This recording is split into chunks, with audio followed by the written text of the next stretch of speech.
এই মঠবাসিনী এক কিশোরীর সঙ্গে আমার কথোপকথনের কিছু অংশ তুলে ধরলাম।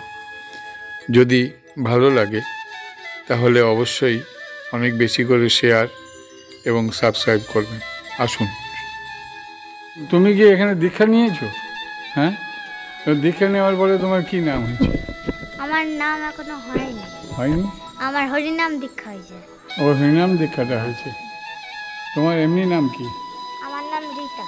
এখন এরপরে যদি তোমাকে দীক্ষা তো নিয়েছো বলছো, হ্যাঁ, দীক্ষা নিয়েছো, তোমার এখানে যখন নতুন নাম হবে তখন তুমি এইখানেই থেকে যাবে?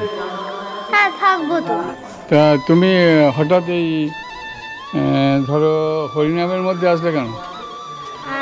মানে অনেক গল্প আছে। অনেক গল্প বলবে?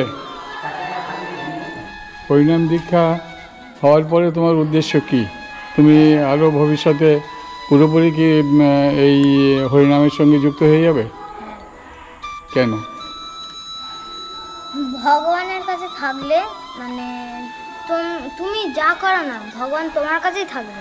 আচ্ছা। আর মানে তোমার যেন তুমি মৃত্যুর পর তুমি টাকার পিছনে কেন ছুটবে? তোমার বাড়ি গাড়ি জমি জায়গা সব তো থাকবে ঠিকই, কিন্তু তুমি থাকবে তোমার এটা মানে তুমি যদি বৈষ্ণব হও বা মানে ভগবানের পথে যাও, তোমার একটা মানে তুমি যখন মরে যাবে তোমার মানে এই যে আত্মাটা তখন স্বর্গ লাভ করবে। আচ্ছা, তোমার এই আত্মোপলব্ধি যেমন হলো, এটা কিভাবে হলো?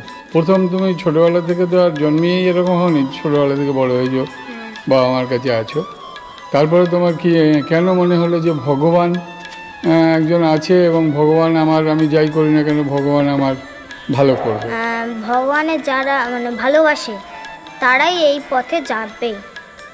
আচ্ছা, তোমার কাছ থেকে একটা জিনিস আমার জানা হয়ে গেল, তার মানে আমরা যদি ভগবানের কে বিশ্বাস করি তাহলে আমাদের অনেক ভালোভাবে জীবন কাটতে পারে।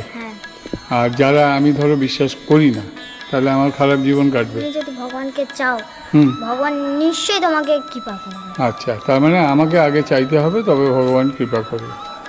বেশ, ঠিক আছে। তুমি তোমাদের ভগবান মানে তুমি কি রাধাকৃষ্ণ তো, বৈষ্ণব তো? রাধাকৃষ্ণ। তা রাধা বেশি আমাদের ভালোবাসার লোক হবে না কৃষ্ণ? যদি কৃষ্ণকে ভালোবাসে তাহলে রাধা তোমারও ভালোবাসবে, আর যদি রাধাকে ভালোবাসো তাহলে কৃষ্ণও তোমাকে ভালোবাসবে। কিন্তু দুজনেই মানে যদি তুমি যদি একজনকে ভালোবাসো মানে পরবর্তী জন তোমাকেও ভালোবাসবে। আচ্ছা আচ্ছা, শুধু যে কোনো একজন, রাধা অথবা কৃষ্ণ, কাউকে আমি মন দিয়ে যদি ভালোবাসি, তার পূজা অর্চনা করি, তাহলে রাধাও আমাকে করুণা করবে, আবার রাধাকে ভালোবাসলে কৃষ্ণও করুণা করবে। আচ্ছা, রাধে রাধে।